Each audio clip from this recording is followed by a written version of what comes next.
নবম ও দশম শ্রেণীর শিক্ষার্থীরা তোমরা সবাই কেমন আছো? নিশ্চয়ই ভালো আছো। আজ তোমাদের ত্রিকোণমিতি অনুশীলনী 9.1-এর উদাহরণ 11 নম্বর নিয়ে আলোচনা করব।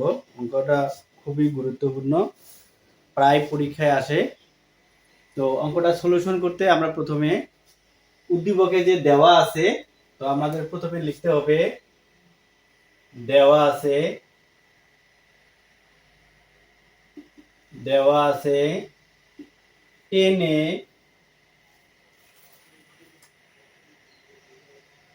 টেনে প্লাস সাইনে ইকুয়াল এ এবং টেনে মাইনাস সাইনে ইকুয়াল বি এটা দেওয়া আছে। তো আমাদের লেফট সাইড করতে হবে, লেফট সাইড আমরা করে রাইট সাইড প্রমাণ করব। তো আমরা প্রথমে লিখব লেফট সাইডে দেওয়া আছে এ স্কোয়ার মাইনাস বি স্কোয়ার। তো আমরা প্রথমে লেফট সাইডে দেওয়া আছে এ স্কোয়ার, তো আমরা এই যে দেওয়া আছে এ এর মান 10a প্লাস sin a, তো আমরা এর মান বসাবো এবং এই যে b এর মান দেওয়া আছে 10a minus sin a, b এর মান বসাবো। তো আমরা প্রথমে এর মান বসাবো, তাহলে এর মান দেওয়া আছে 10a plus sin a whole square minus b এর মান দেওয়া আছে 10a মাইনাস sin a তার উপরে হোল স্কোয়ার। তো দেখো এখানে একটা সূত্র পড়ছে, সূত্রটা হলো a plus B whole square minus A minus B whole square, A plus B whole square minus A minus B whole square. তো সূত্র হলো 4ab সূত্র। তো 4ab সূত্র হলো a plus B whole square minus A minus B whole square. 4ab, তাহলে a আমাদের ten এ আছে এখানে অঙ্কে, আর বি আছে সাইন এ। তাহলে আমরা সূত্রের এর জায়গায় বসাবো 10a এবং বির জায়গায় বসাবো sin a। তো 4, তাহলে a হলো আমাদের 10a এবং b হলো আমাদের sin a। আচ্ছা, এখন আমাদের প্রমাণে যেহেতু 4 আছে, আমরা 4 পাইছি, এখন প্রমাণে আবার আছে রুট, তাহলে আমাদের রুট আনতে হবে এখন। তাহলে আমরা জানি যে রুটের সাথে স্কয়ারের সম্পর্ক, তাহলে আমরা এখন যদি রুট নিয়ে আসি, রুট দেই যদি আমরা, তাহলে আমরা স্কয়ার দিব, তাহলে 10 এর উপরে স্কয়ার দিব এবং sin এর উপরে স্কয়ার দিব। তাহলে 10 এর স্কয়ার sin এর স্কয়ার আর রুট উঠে যায়, উঠে গেলে আবার উপরে লাইনের সাথে মিল হয়।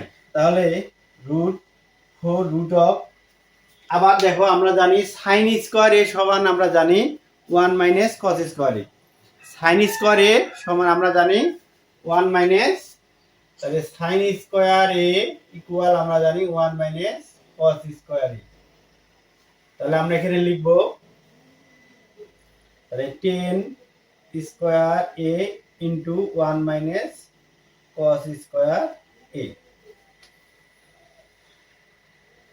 তাহলে রুট অফ, এখন আমরা যদি এই 10 স্কয়ার এ দিয়ে 1 এবং 10 স্কয়ার এ দিয়ে cos স্কয়ার এ গুণন করব, তাহলে 10 স্কয়ার এ দিয়ে 1 গুণ করলে হবে 10 square A minus 10 square A দিয়ে cos স্কয়ার এ গুণ করলে হবে 10 square A into cos square A,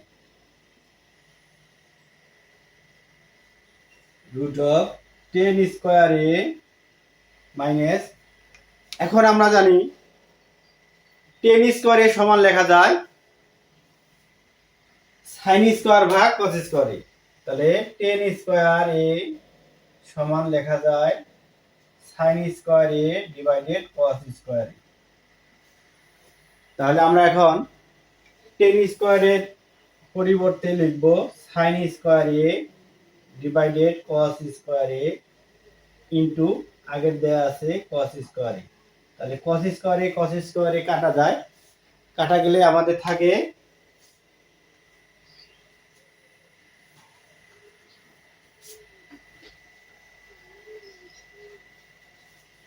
cos square এ কাটা গেলে আমাদের থাকে 4 রুট অফ, এখানে থাকে 10 square A minus sin square A, 10 square A sin square এ। এখন আবার দেখো 10 যদি আমাদের a হয় এবং sin যদি b হয় তাহলে a স্কয়ার মাইনাস b স্কয়ারের সূত্র হয়। তাহলে আমরা জানি a স্কয়ার মাইনাস b স্কয়ারের সূত্র a plus b into a minus b। তাহলে আমরা a স্কয়ার মাইনাস b স্কয়ারের সূত্র জানি a plus b into a minus b। তাহলে আমরা a প্লাস b এর জায়গায় বসাবো 10a প্লাস b হলো আমাদের sin a ইনটু a হলো 10a মাইনাস b হলো sin a for root of. এখন দেখো আমাদের উদ্দীপকে দেওয়া ছিল 10a প্লাস sin a হলো a এবং 10a মাইনাস sin a হলো b। তাহলে আমরা 10a প্লাস sin a বাদ দিয়ে লিখতে পারি a এবং 10a মাইনাস sin a সমান আমরা লিখতে পারি b। তাহলে দেখো আমাদের ডান পক্ষের সাথে মিলে গেছে। তাহলে আমরা এখন লিখতে পারি left side equal right side root. তাহলে আজ এ পর্যন্তই। ধন্যবাদ সবাইকে।